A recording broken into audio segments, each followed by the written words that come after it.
हाँ भाई स्टूडेंट्स, मैं 12th क्लास का पहला जो यूनिट है रिप्रोडक्शन, उसको लेकर के स्टार्ट कर रहा हूं। इसमें चैप्टर हैं 4 और चारों ही चैप्टर रिप्रोडक्शन से रिलेटेड हैं। जिसमें पहला चैप्टर है रिप्रोडक्शन इन ऑर्गेनिज्म और सेकंड चैप्टर है रिप्रोडक्शन इन फ्लावरिंग प्लांट्स और जो थर्ड चैप्टर है वो है ह्यूमन रिप्रोडक्शन। अब क्योंकि third chapter human reproductive system है, तो जो फोर्थ है वो ह्यूमन की हेल्थ से कंसर्न्ड है, यानी ह्यूमन रिप्रोडक्टिव हेल्थ कैसे मेंटेन की जाएगी, ये है टॉपिक।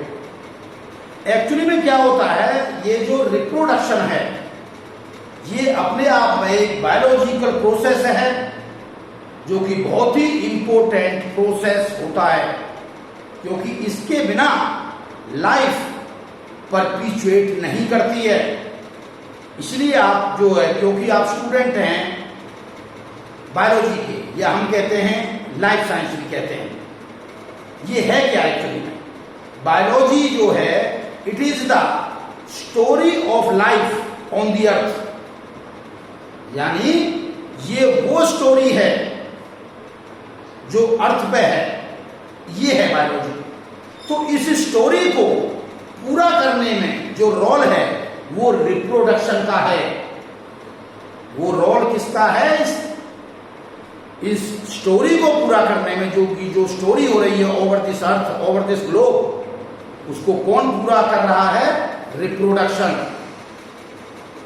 एक्चुअली में आपको बताऊं, आज जो भी प्रेजेंट डे ऑर्गेनिज्म है, इंक्लूडिंग प्लांट्स, एनिमल्स और माइक्रोब्स, वो बिलियंस ऑफ इवोल्यूशनरी हिस्ट्री का परिणाम है।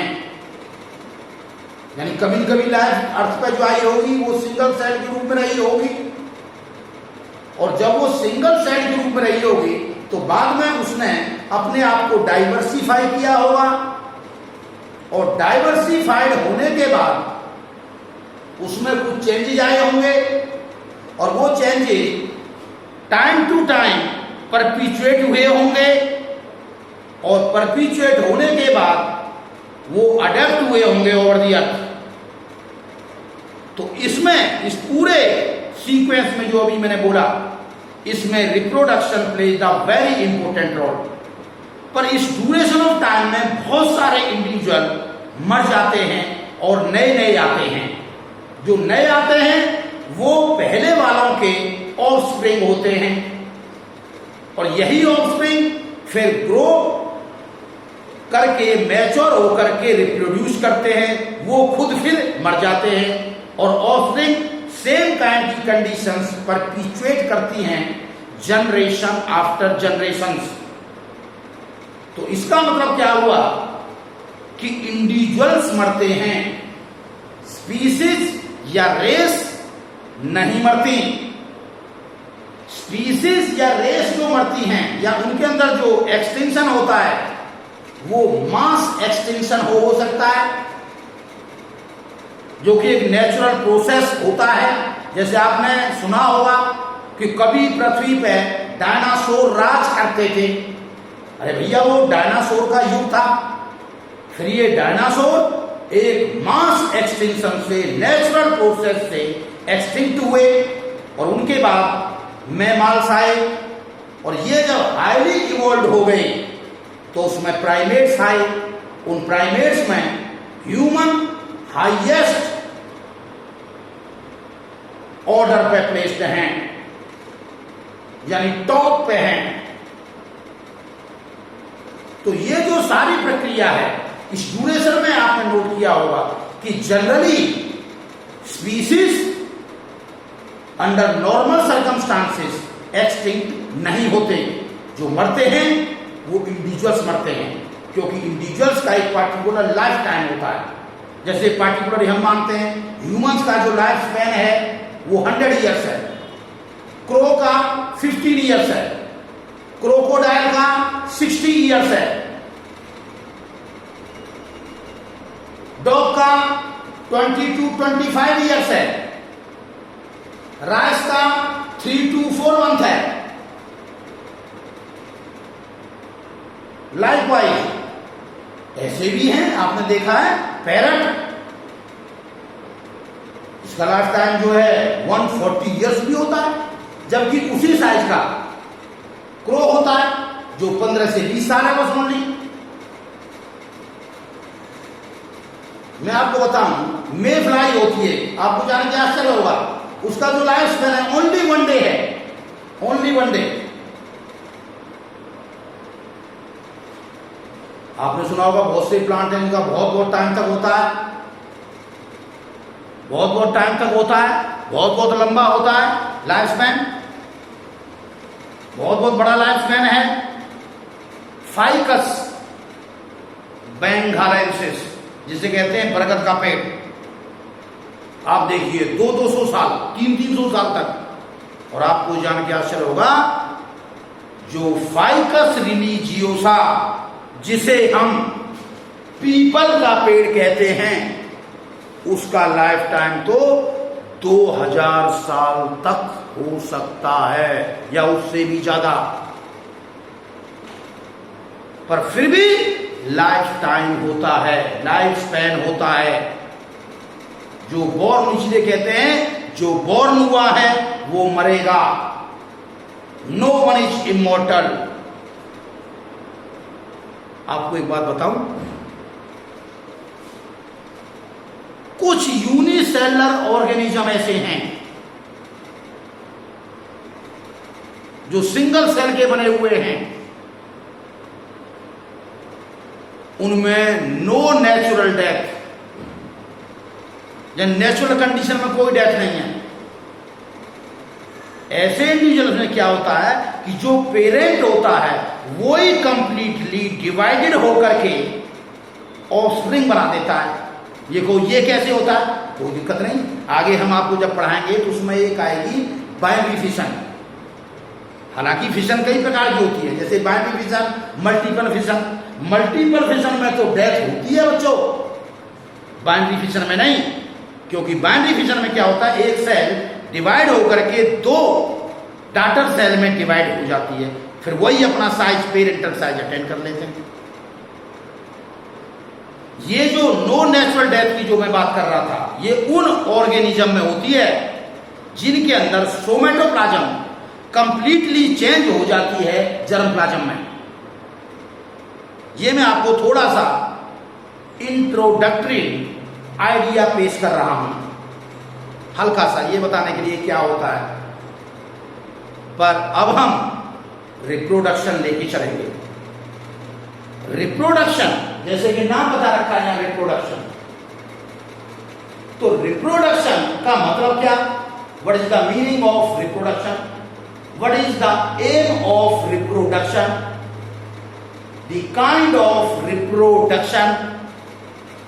अब ये जो हमने अभी बोला है काइंड ऑफ रिप्रोडक्शन, अरे भैया ये तो प्लांट्स में भी हो सकती हैं, एनिमल्स में भी हो सकती हैं। आपने पढ़ा था 11वीं में, आपके यहां किंगडम बना दिए 5, एक मोनरा बनाया, मोनरा के बाद एक प्रोटिस्टा बनाया, एक इसमें जो है मोल्ड यानी फंजाई बनाया, एक प्लांट किंगडम बनाया, एक एनिमल किंगडम बनाया। ट्रेडिशनली रूप से तो हम पहले प्लांट किंगडम और एनिमल किंगडम मानते थे। इसका मतलब क्या हुआ कि हमें इन सब के अंदर भी तो रिप्रोडक्शन होती होगी ना, क्योंकि ये सभी के सभी क्या है, लाइफ। जब ये लाइफ हैं तो इसलिए हमें ये जो रिप्रोडक्शन इन ऑर्गेनिज्म लिखा हुआ है या इंडिविजुअल लिखा हुआ है, तो हमें सभी को कवर करना पड़ेगा।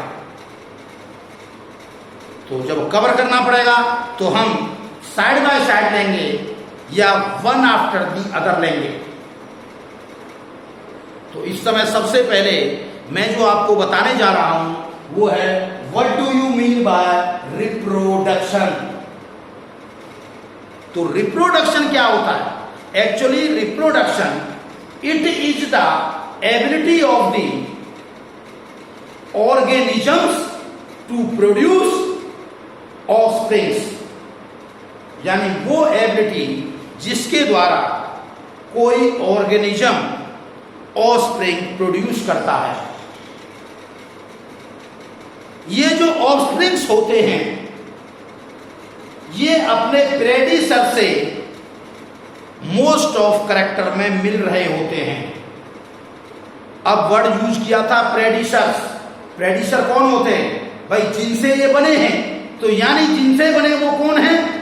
इनके पेरेंट हुए। जैसे मैं ये बोलूं कि मेरे प्रेडिसर, तो मेरे प्रेडिसर कौन हुए? मेरे पेरेंट्स। आपके प्रेडिसर कौन है? आपके पेरेंट। उन पेरेंट के प्रेडिसर कौन है? उनके पेरेंट। तो जो भी आज प्रेजेंट डे ऑर्गेनिज्म है ये थ्रू रिप्रोडक्शन है। अब रिप्रोडक्शन को राइट कर लीजिए भाई आप। रिप्रोडक्शन का मतलब होता है it is the ability, it is the ability of the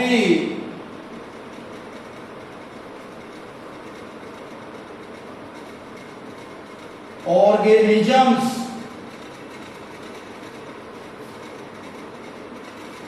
to produce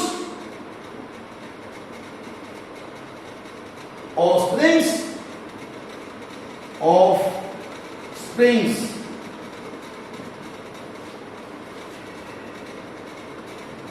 ये जो ऑफस्प्रिंग्स प्रोड्यूस हुए हैं जिन ऑर्गेनिज्म से, ये जो ऑफस्प्रिंग्स हैं और ये दूसरे हैं ऑर्गेनिज्म जिनसे ये बने हैं, तो ये जो ऑर्गेनिज्म है इन ऑफस्प्रिंग के क्या हुए?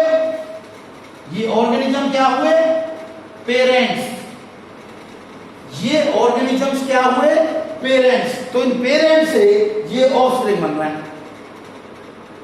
जैसे अगर हम ये कोरोलॉजी अगर ह्यूमन से लिंक देख के चले तो हम क्या कहते हैं? एक ह्यूमन के ऑफस्प्रिंग क्या होते हैं? पेरेंट्स के डॉटर एंड सन्स, है ना? तो ऐसे ही इन ऑर्गेनिज्म के ऑफस्प्रिंग्स होंगे। अब क्वेश्चन उठता है ये जो ऑफस्प्रिंग बने हैं ये पेरेंट्स से कैसे दिखते हैं या कैसे अपीयर होते हैं?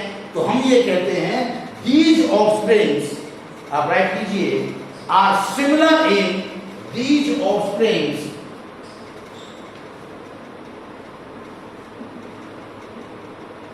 are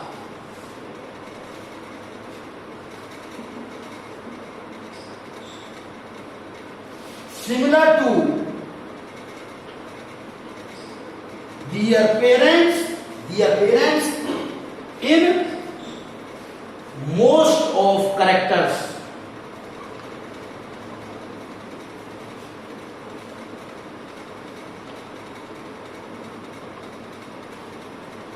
तो यानी ये मोस्ट ऑफ कैरेक्टर्स में ये ऑफस्प्रिंग सिमिलरिटी शो करते हैं विद देयर पेरेंट्स। क्वेश्चन उठता है हमने एग्जैक्ट क्यों नहीं बोला?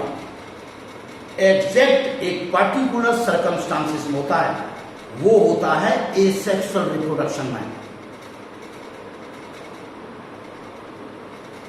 और एसेक्सुअल रिप्रोडक्शन मोर कॉमन है लोअर फॉर्म्स में। यहां पर लोअर लेवल ऑफ ऑर्गेनाइजेशन होती है, वहां पर जो हायर होते हैं जैसे एंजियोस्पर्म और ये सभी, जहां पर सेक्सुअल रिप्रोडक्शन होती है वहां पे एग्जैक्टली सिमिलर नहीं होंगे। क्यों नहीं होंगे वो अभी मालूम पड़ जाएगा आपको जब हम काइंड ऑफ रिप्रोडक्शन पढ़ाएंगे आपको। अभी कुछ देर पहले मैंने आपसे ये कहा था कि इंडिविजुअल्स डाइज होते हैं तो उनका एक पर्टिकुलर एक लाइफ स्पैन होता है, पर कौन डाइज नहीं होती? रेस या स्पीसीज। वो तो एक रेयरली किसी मास एक्सटिंक्शन से हो सकती है। जैसे कहते हैं ना, कोई बहुत बड़ा युद्ध छिड़ जाए मान लो आने वाले टाइम में, वो एक कैटास्ट्रोफ काज कर सकता है। अदरवाइज आप जानते हो स्पीसीज या रेस बरकरार रहती हैं और इंडिविजुअल मर जाते हैं। इसलिए जो एम होता है, एम रिप्रोडक्शन का, वो क्या होता है? Aim group इमॉर्टिलिटी।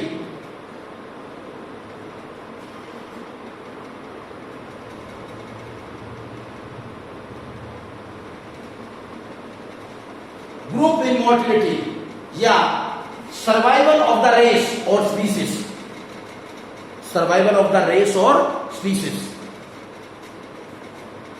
तो रिप्रोडक्शन के थ्रू रेस और स्पीसीज सर्वाइव करते हैं, बट मीनवाइल इंडिविजुअल्स मर जाते हैं। तो ये है एम, ग्रुप इमॉर्टिलिटी या रेस सर्वाइवल या परपीचुएशन ऑफ द रेस या perpetuation of the species. Perpetuation of the race लिख सकते हो, परपीचुएशन ऑफ द स्पीसीज लिख सकते हो, एक ही बात होती है।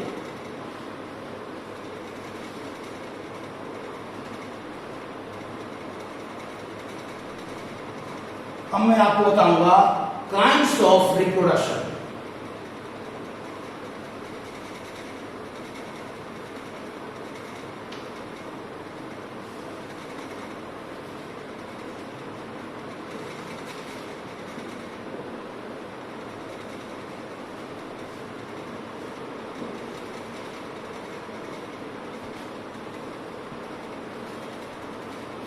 ये दो मेन काइंड की होती है, टू मेन काइंड्स। एक को कहते हैं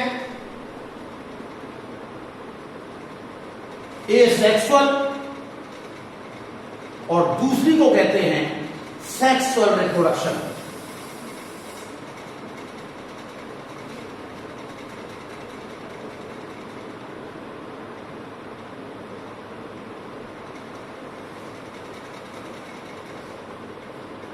एसेक्सुअल रिप्रोडक्शन को एगैमिक रिप्रोडक्शन भी कहते हैं, एगैमिक।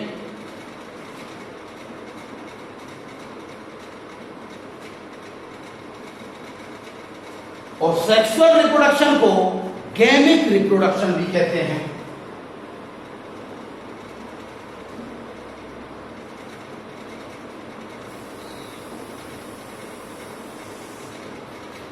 इसको एगैमिक इसलिए कहते हैं क्योंकि इसमें गैमेट्स नहीं बनते।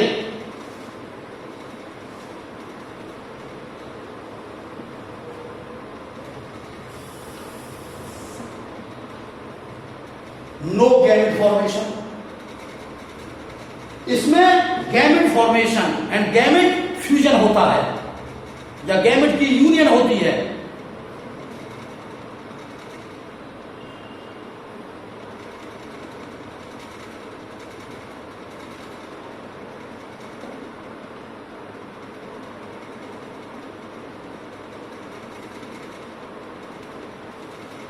Gamete formation fusion. भाई जब इसमें गैमेट फॉर्मेशन होता ही नहीं तो फ्यूजन का तो कोई क्वेश्चन ही पैदा नहीं होगा एसेक्सुअल रिप्रोडक्शन में। एसेक्सुअल रिप्रोडक्शन को प्लांट में the asexual reproduction in plants is more oftenly known as vegetative reproduction।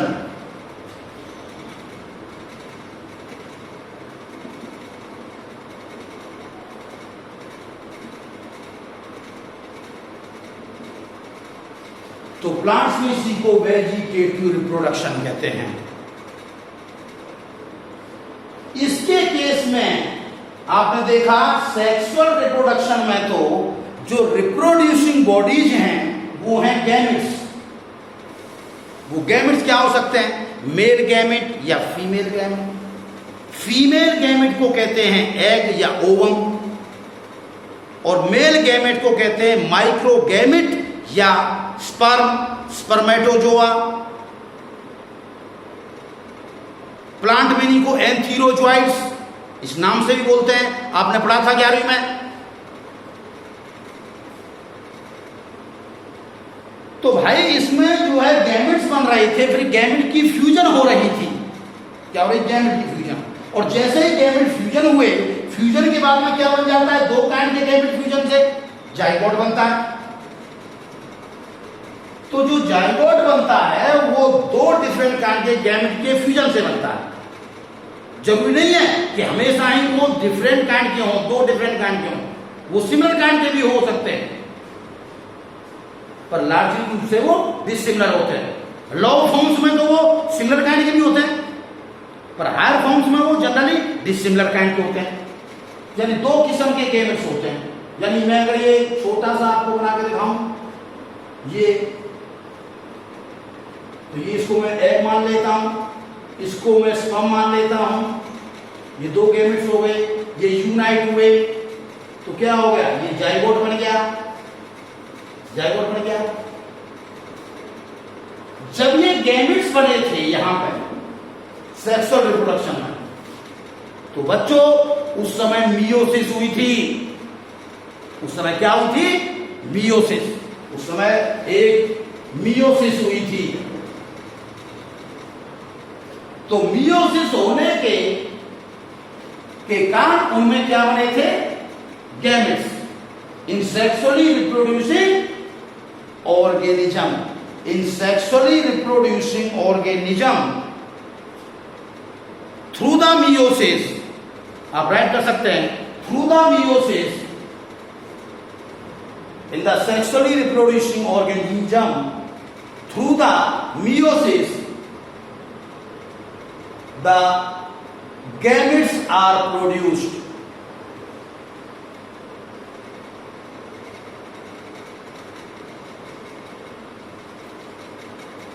And these gametes undergo fusion.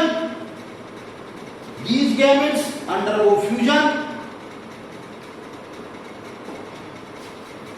Undergo fusion to form the zygote.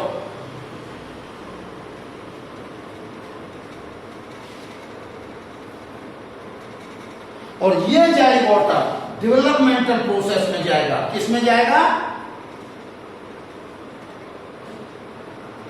Developmental process में। कहने का मतलब ये हुआ, जब ये जाइगोट डेवलपमेंटल प्रोसेस में जाता है तब एम्ब्रियो बनता है। तब क्या बनता है? एम्ब्रियो। तो उस समय क्या हो जाता है? जाइगोट से बनता है एम्ब्रियो। इस डेवलपमेंटल प्रोसेस को हम कहते हैं एम्ब्रियोजेनेसिस। इसी डेवलपमेंटल प्रोसेस का नाम है embryogenesis.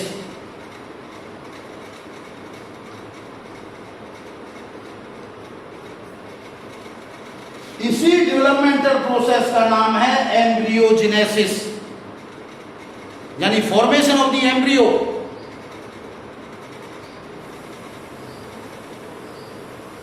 Through the developmental process is known as embryo. ये जो एम्ब्रियो होता है, जब ये डेवलपमेंटल प्रोसेस में जाता है, जाइगोट से एम्ब्रियो बनता है, तो उस समय आप जानते हो डिवीजन कौन सी होती है? बच्चों आप जानते हो? मैं बताता हूं आपको। माइटोसिस।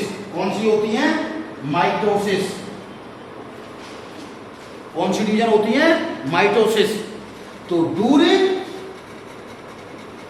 डेवलपमेंटल प्रोसेस और embryogenesis the mitotic division occurs.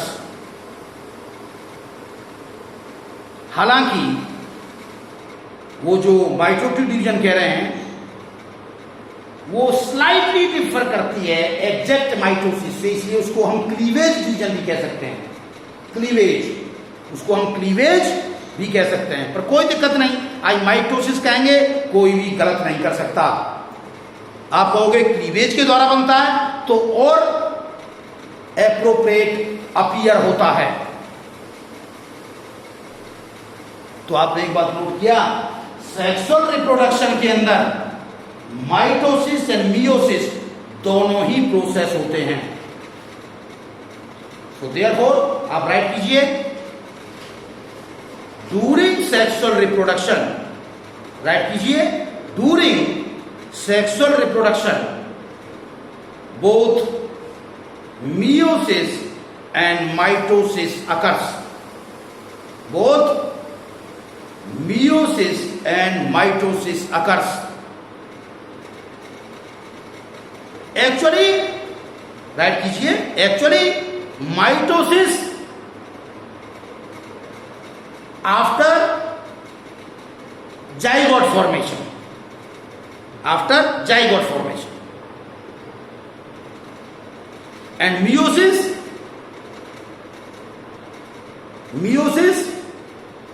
during the formation of gametes, during the formation of gametes, यानी गैमेट के फॉर्मेशन को कहते हैं गैमेटोजेनेसिस। तो गैमेटोजेनेसिस के टाइम पे होती है मियोसिस। द गैमेट फॉर्मेशन को क्या कहते हैं? Gametogenesis. The gamete formation is known as gametogenesis. तो ड्यूरिंग गैमेटोजेनेसिस मियोसिस अकर्स।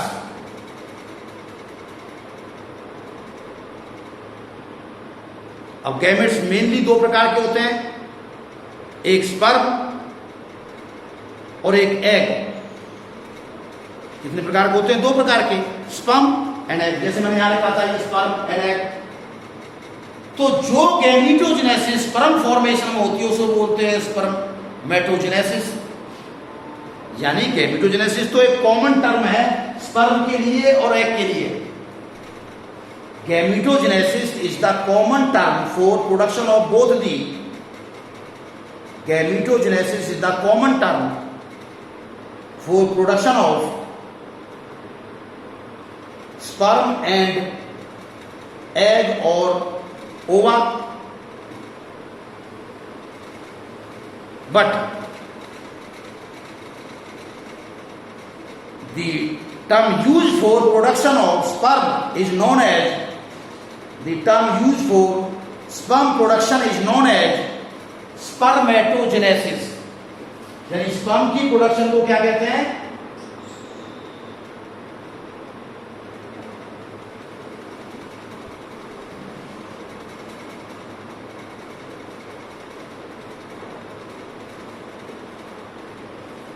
और एग की प्रोडक्शन को कहते हैं oogenesis।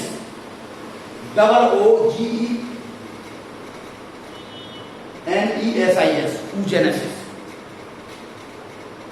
उसको कहते हैं स्पर्मेटोजेनेसिस स्पर्म की प्रोडक्शन को, और एग के प्रोडक्शन को या ओवम की प्रोडक्शन को कहते हैं oogenesis।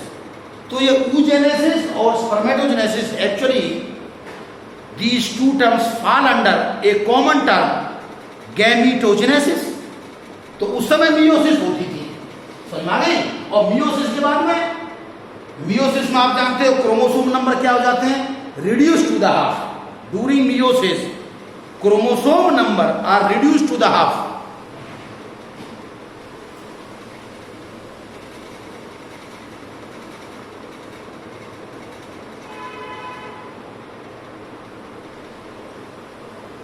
और जो हाफ हुए थे और वो फर्टिलाइजेशन ने क्या कर दिए? बराबर कर दिए। यानी क्या हो गया? जो हाफ हुए थे मियोसिस से वो रेस्टोर्ड हो गए द सेम। यानी अगर ये इसमें जो थे, जितने थे क्रोमोसोम नंबर वो हाफ हो गए। जैसे ह्यूमन में कितने होते हैं? 46। तो मालूम पड़ा स्पर्म में कितने हो गए? स्पर्म में 23। और इसमें कितने हो गए?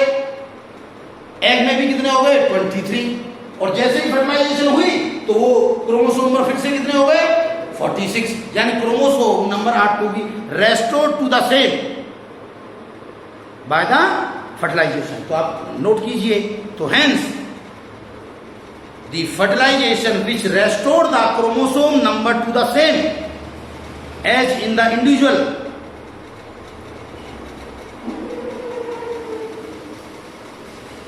आप राइट कीजिए, the fertilization restored the same chromosome number as found to present in the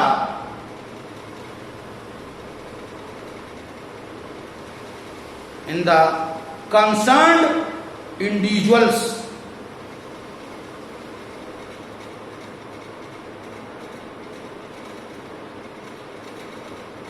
इसका मतलब क्या हुआ कि जो ये फर्टिलाइजेशन है, it is the antithetic to the meiosis. ये क्या है? एंटीथेटिक। एंटीथेटिक का मतलब है बिल्कुल उससे रिवर्स, क्योंकि वो क्या करती है? क्रोमोसोम नंबर को रिड्यूस करती है हाफ टोटल नंबर से, और ये फर्टिलाइजेशन उसको फिर से रेस्टोर कर देती है, सेव कर देती है। हेंस फर्टिलाइजेशन इज द एंटीथेटिक, ऐसे लिखा जाएगा, एंटीथेटिक टू दी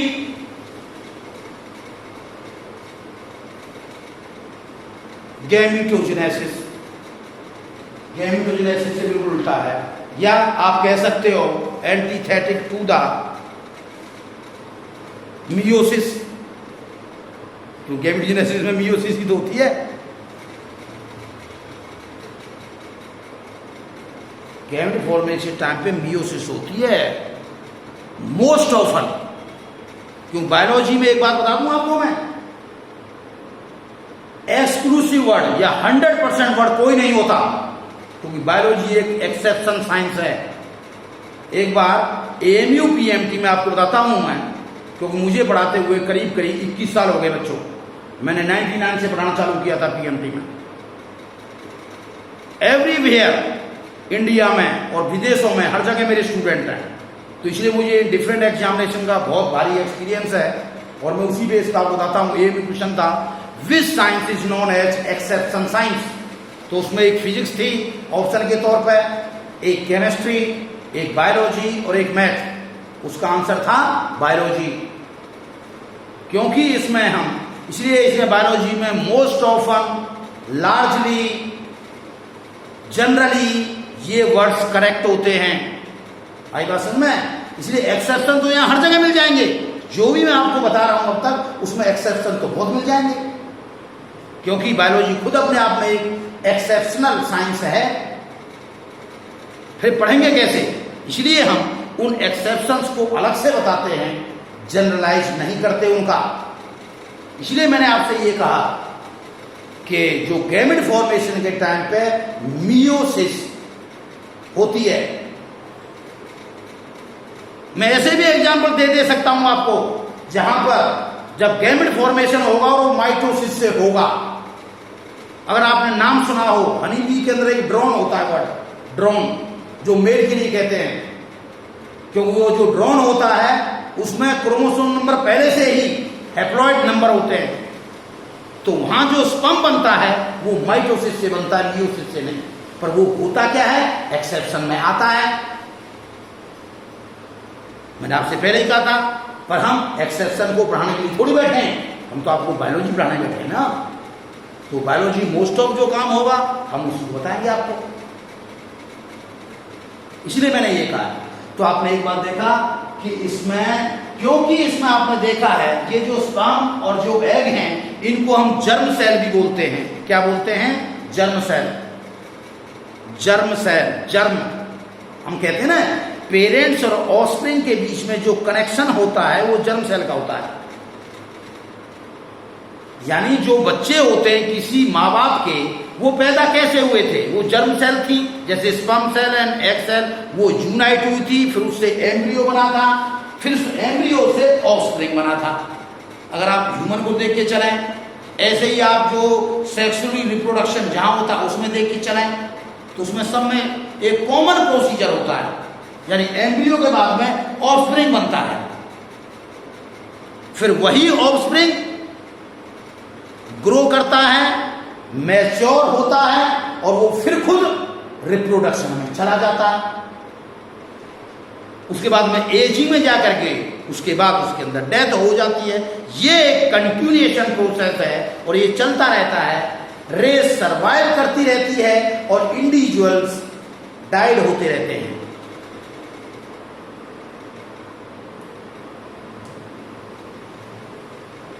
डेथ का मतलब होता है something which is to be left behind. Death का मतलब ये होता है जब कोई मर जाता है तो कोई पीछे बच जाता है कुछ चीज। जैसे आपने देख लिया होगा जब हिंदुओं में क्या करते हैं, आदमी को बर्न करते हैं तो पीछे क्या बच जाती है, राख, एशिश, तो वो है डेथ। मुस्लिमों में क्या कर देते हैं, उसको मिट्टी में दफन कराते हैं। धीरे धीरे वो धीरे धीरे बहुत एक लॉन्ग प्रोसेस में जा करके वो भी एक मिट्टी में कन्वर्ट हो जाता है। तो जो भी कुछ पीछे जो बचता है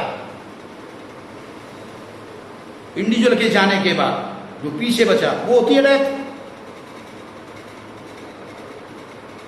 मैं आपसे कह रहा था ना, जैसे मान लीजिए कि अमीबा है वो बाइनरी फिशन में रह जा, है ना, अमीबा है बाइनरी फिशन में जा रहा है। मान लीजिए ये हो गया कि अमीबा इस प्रकार था, जब बाइनरी फिशन में गया तो क्या कर दिया इसने, एक यू बनाया एक यू बनाया, ऐसे दो बना लिए, बाद में अलग हो गए, ये एक अलग हो गया ये एक अलग हो गया। अब बताओ पीछे क्या बचा, ये तो पेरेंट था और ये क्या बन गए, ऑफस्प्रिंग।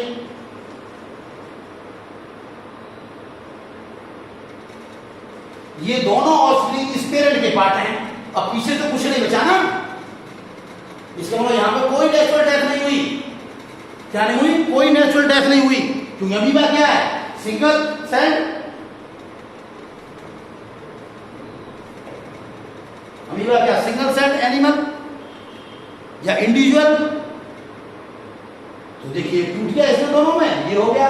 तो इसमें क्या था, इसमें क्या हो रहा था, इसकी जो सोमेटोप्लाज्म थी, एक्चुअली में जो बॉडी की सेल के अंदर जो भी प्रोटोप्लाज्म होती है, बॉडी की सेल में जो भी प्रोटोप्लाज्म होती है उसे हम कहते हैं सोमेटोप्लाज्म, और जो भी जर्म सेल में होती है उसे कहते हैं जर्मप्लाज्म।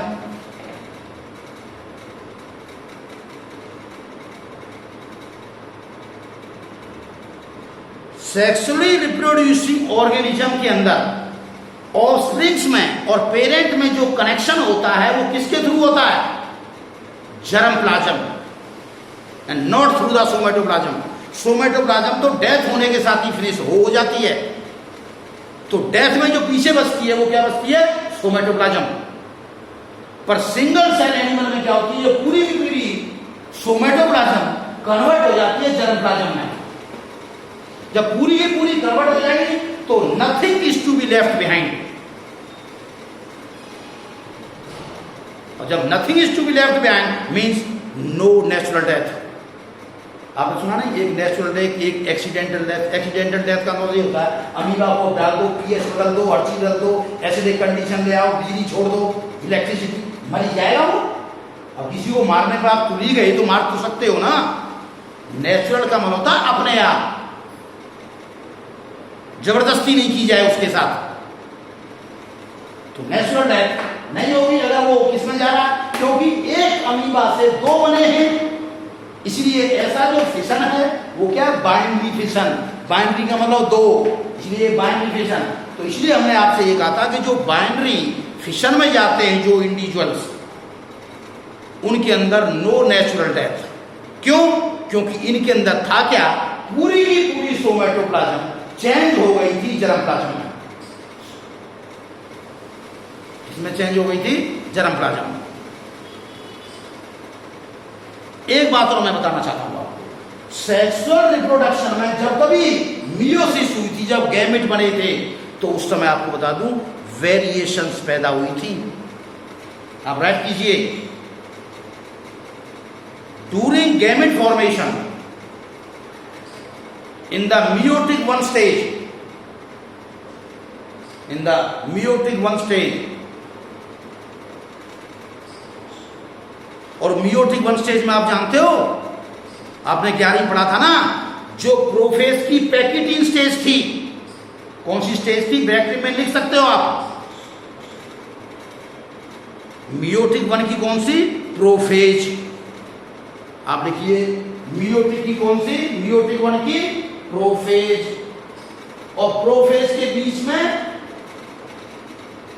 पैकिटीन स्टेज। तो इस पैकिटीन स्टेज में क्या हुआ था, crossing over and genetic recombination. क्या हुआ था, क्रॉसिंग ओवर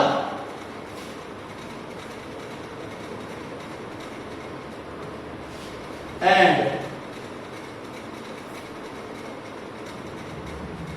जेनेटिक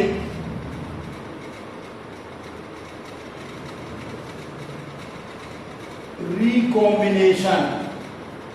तो इसके कारण, इस जेनेटिक रिकॉम्बिनेशन के कारण क्या हो गई? वेरिएशंस। एक बात और सुनिए, ये जो वेरिएशंस होती हैं, these are the raw material for evolution. Note down कीजिए, these variations are the raw material for the evolution. So therefore meiosis की एक इवोल्यूशनरी सिग्निफिकेंस होती है।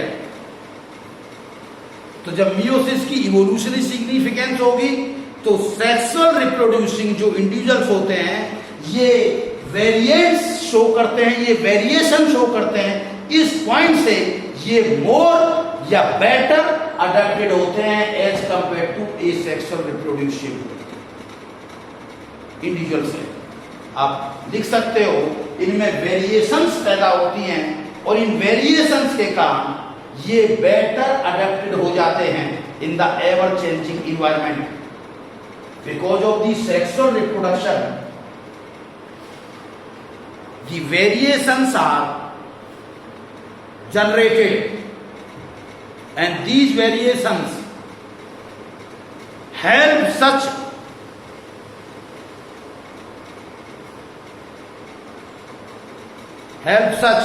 individuals to adapt better in the ever changing environment,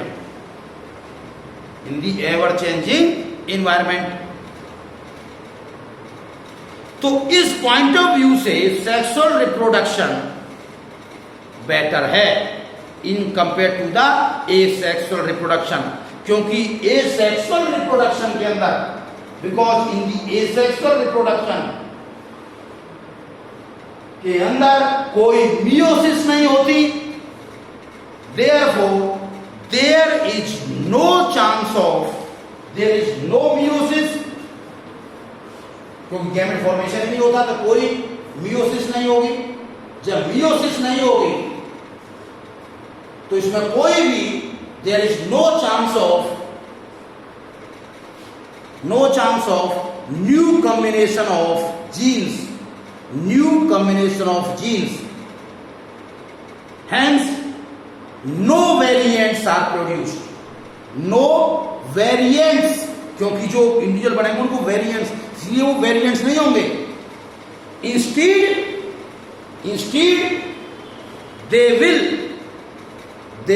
they कौन?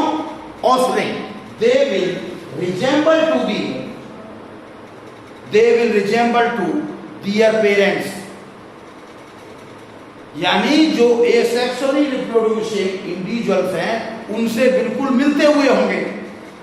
दे will similar to their parents in all respect, resemble to their parents in all respect. तो hence such individuals can be called as clones.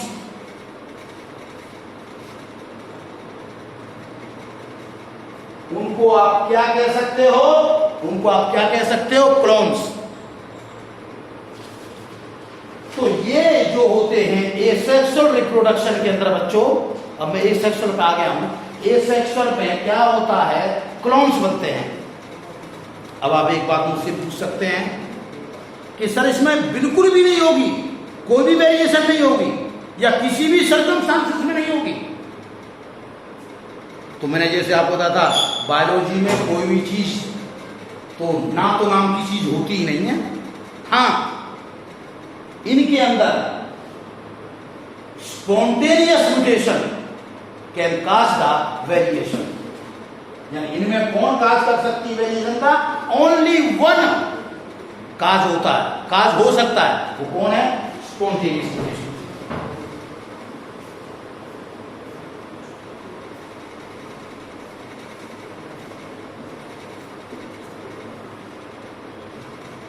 तो इनमें सिर्फ एक chance of variation का काज mutation हो सकती है। पर इस म्यूटेशन की जो फ्रीक्वेंसी होती है वो वेरी लो होती है। जो ये फ्रीक्वेंसी होती है म्यूटेशन की वो वेरी लो होती है। वेरी लो से मतलब हुआ कि आप समझिए 1,00,000 इंडिविजुअल में से एक ही वेरिएंट प्रोड्यूस होगा, यानी 1/10⁵ यानी इतने स्पीसीज, यानी एक पेरेंट से जब इतने स्पीसीज बने तो उनमें से सिर्फ एक ही, यानी 1,00,000 में से करीब में एक ही वेरिएंट पैदा होगा एसेक्सुअली रिप्रोड्यूसिंग में। अदरवाइज सारे के सारे कैसे होंगे? बिल्कुल अपने पेरेंट की तरह होंगे, exactly similar to their parents, यानी जिन्हें हम क्लोन्स कह सकते हैं।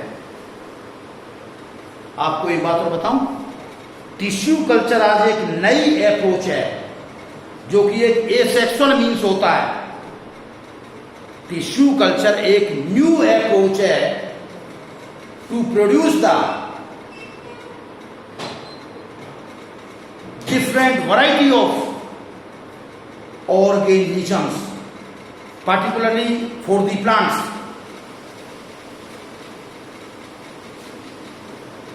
तो इनमें जो, क्योंकि ये एसेक्सुअल मीन्स है, तो सबरे सबरे प्लांट कैसे बनने चाहिए?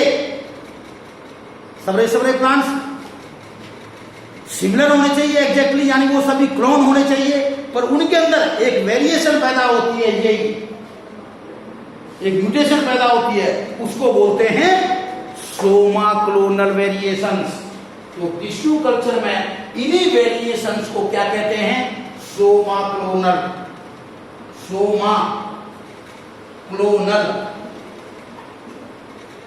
वेरिएशंस।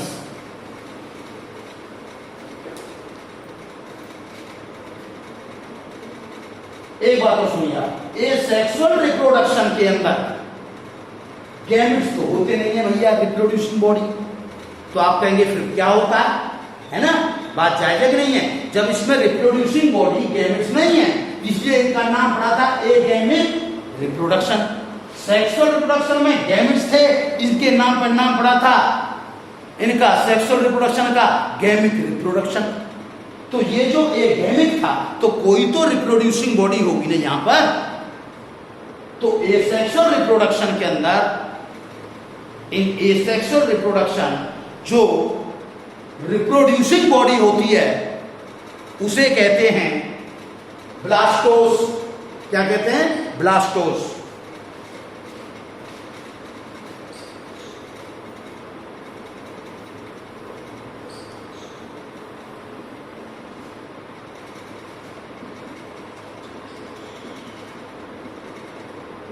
ये जो ब्लास्टोस है,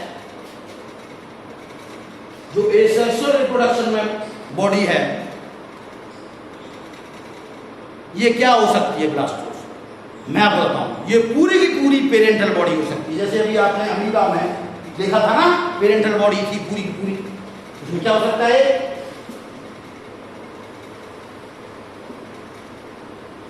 ये हो सकती है, या उसका किसी ऑर्गेनिज्म का कोई पार्ट हो सकता है, जैसे बर्ड हो सकती है। जैसे आपने देखा ईस्ट के अंदर होती है बर्ड, हाइड्रा में होती है बर्ड।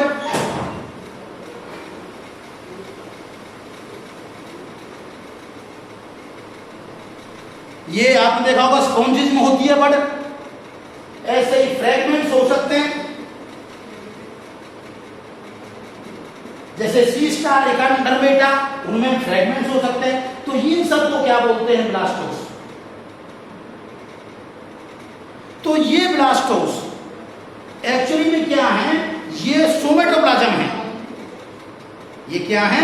ये सोमेटिक सेल्स होती हैं, यानी ये सब सोमेटिक सेल से बनी होती हैं। पेरेंटल बॉडी खुद है, तो इसलिए ऐसे रिप्रोडक्शन को हम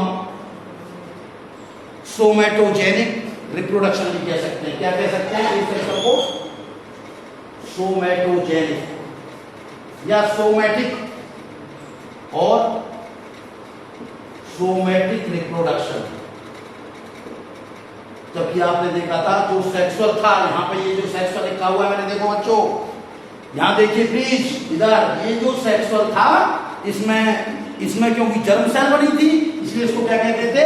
जर्मिनल रिप्रोडक्शन। तो दोनों में ये भी फर्क पैदा हो जाता है, ये सोमैटिक रिप्रोडक्शन, ये जर्मिनल रिप्रोडक्शन। इनमें क्या है, जो ब्लास्टोस हैं, ये ब्लास्टोस किसमें जाती हैं, जैसे वहां क्या था, गैमेट्स बने थे, वो फ्यूजन हुए थे और जाइगोट बना था, और जाइगोट किसमें क्या था, डेवलपमेंटल प्रोसेस, और उस डेवलपमेंटल प्रोसेस को क्या नाम दिया था हमने, एम्ब्रियोजेनेसिस, और एम्ब्रियो बना था, और उस एम्ब्रियो से बना था ऑफस्प्रिंग, है ना। यहां क्या होता है, यहां पे यूनिट गैमेट में होकर कौन है, ब्लास्टोस, इन सबको ब्लास्टोस कहते हैं। जब ये ब्लास्टोस डेवलपमेंटल प्रोसेस में जाएंगी, डेवलपमेंटल प्रोसेस, तो क्या बनेगा, ऑफस्प्रिंग बनेगा। ये डेवलपमेंटल प्रोसेस में जाएंगी, जब ये ब्लास्टोस कोई भी में से डेवलपमेंटल प्रोसेस में जाएंगी तो क्या बनेगा, ऑफस्प्रिंग। इस डेवलपमेंटल प्रोसेस को हम क्या कहेंगे, ब्लास्टोजेनेसिस। क्या कहेंगे, ब्लास्टोजेनेसिस।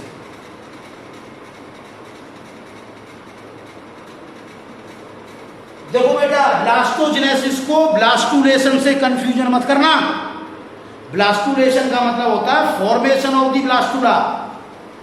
ब्लास्टुला जैसे मैं बताऊंगा आपको, जो एम्ब्रियो होता है, जो एम्ब्रियो होता है ह्यूमन का, यानी वो हमेशा किससे बनता है, एम्ब्रियोजेनेसिस से। तो ब्लास्टुलेशन को और ब्लास्टोजेनेसिस को कंफ्यूज मत करना। Formation of the embryo is known as blastula, और ये ब्लास्टुला एक एम्ब्रियोजेनेसिस का एक ब्लास्टुलेशन एक इवेंट होता है। ब्लास्टुलेशन क्या होता है, एक एम्ब्रियोजेनेसिस का एक इवेंट होता है। जैसे आप जब पिक्चर देखने चले जाते हैं तो क्या होता है, उसमें क्या होता है, कई इवेंट्स होते हैं, गाने होते हैं, वो पिक्चर का एक पार्ट होता है, या कभी किसी ने उसमें कुछ जो कहीं घूमने जा रहा है तो वो उसका एक इवेंट है, पर पूरी फिल्म नहीं है ना। जैसे एम्ब्रियोजेनेसिस प्रोसेस का ब्लास्टुलेशन एक इवेंट होता है, तो ब्लास्टुलेशन और ब्लास्टोजेनेसिस में फर्क सीखिए। तो इसमें ये होता है, आगे बात समझ में, तो इसको ये प्रोसेस कहते हैं। आप देखिए, जब ये ब्लास्टोस डेवलपमेंटल प्रोसेस में गए थे तो क्या हुई थी, माइटोसिस। क्या हुई थी, माइटोसिस। तो इसमें सिर्फ ओनली माइटोसिस होती है, मियोसिस नहीं होती। ये जो एसेक्सुअल मोड है, ये बहुत ही सिंपल प्रोसेस है, रैपिड प्रोसेस है, रैपिड मोड ऑफ मल्टीप्लिकेशन है, लोअर फॉर्म्स में मिलता है,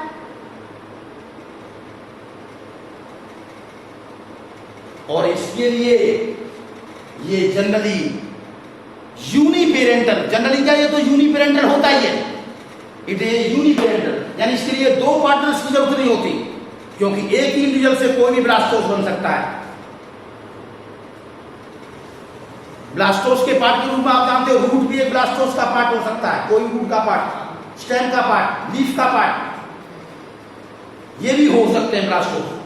तो इसमें क्या है, ये कैसा होता है, एसेक्सुअल मोड ऑफ रिप्रोडक्शन, ये कैसा होता है, यूनिपेरेंटल, जबकि सेक्सुअल रिप्रोडक्शन में जनरली बाइपेरेंटल होता है, जनरली दो पेरेंट्स रिक्वायर्ड होते हैं। आप नोट कीजिए, ये जनरली यूनिपेरेंटल, एसेक्सुअल यूनिपेरेंटल, और सेक्सुअल रिप्रोडक्शन जनरली बाइपेरेंटल। ये प्रिमिटिव काइंड है, प्रिमिटिव एसेक्सुअल, यानी प्रिमिटिव, यानी अर्ली लाइफ में यही आया था सबसे पहले, जबकि सेक्सुअल रिप्रोडक्शन एडवांस्ड है, ये एडवांस्ड है। ये सेक्सुअल रिप्रोडक्शन सब जगह में है, लोअर फॉर्म्स में है, ये हायर फॉर्म्स में है। अब मैं लास्ट में एक वर्ड बोल रहा हूं, इन दोनों में डिफरेंस लेंगे हम कल, पर उससे पहले मैं बता दूंगा आपको कि जो किसी में किस प्रकार की रिप्रोडक्शन होगी इंडिविजुअल में, वो डिपेंड करती है मेनली दो चीज पे, एक तो kind of species and it's internal physiology, यानी कैसी होगी, एसेक्सुअल होगी, सेक्सुअल होगी, या और कैसी प्रकार की, उसको कहते हैं, यानी the kind of reproduction depend upon the species, यानी स्पीसीज में अलग अलग स्पीसीज में अलग किस्म की हो सकती है, depend upon the kind of the species and their internal physiological conditions and their internal physiological condition, यानी अंदर क्या हो रहा है। इसका मतलब क्या हुआ, कई इंडिविजुअल्स में मोर प्रेफर्ड फॉर्म, जैसे है ना, एक तो ये है, दूसरी availability of the conditions, availability of the condition, दूसरी क्या है, दूसरी कंडीशन क्या है, अवेलेबिलिटी ऑफ द, यानी जो ये रिप्रोडक्शन होती है डिपेंड, दो चीजें बताएं, एक तो काइंड ऑफ स्पीसीज पे डिपेंड है, यानी कैसी होगी वो स्पीसीज तय करेगा, और उसकी इंटरनल फिजियोलॉजी, और उसकी इंटरनल फिजियोलॉजी तय करेगी कौन सा स्पीसीज है और उसकी कैसी इंटरनल फिजियोलॉजी है, ये तय करेगी। एक तो कैसा होगा रिप्रोडक्शन, दूसरा अवेलेबल कंडीशंस,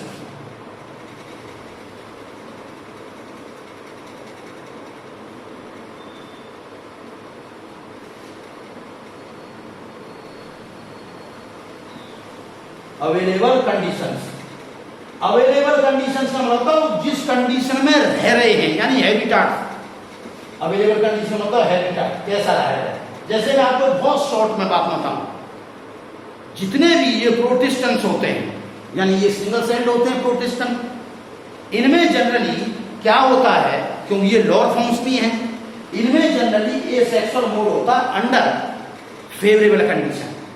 आप नोट कर सकते हो, इनमें क्या होता है, अंडर फेवरेबल कंडीशन, जब इनको गुड कंडीशन मिल रही होती है तो ये एसेक्सुअल रिप्रोडक्शन में जा रहे होते हैं,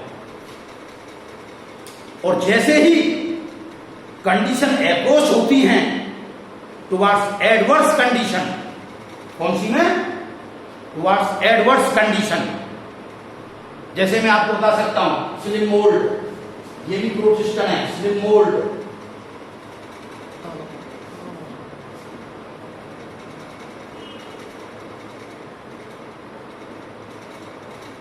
ये शिफ्ट कर जाते हैं सेक्सुअल रिप्रोडक्शन को, इसमें शिफ्ट कर जाते हैं, and certain algae and mould shift to the sexual reproduction, यानी वो एसेक्सुअल से सेक्सुअल में शिफ्ट कर जाते हैं। तो ठीक है भाई, थैंक यू, बात बताएंगे कल।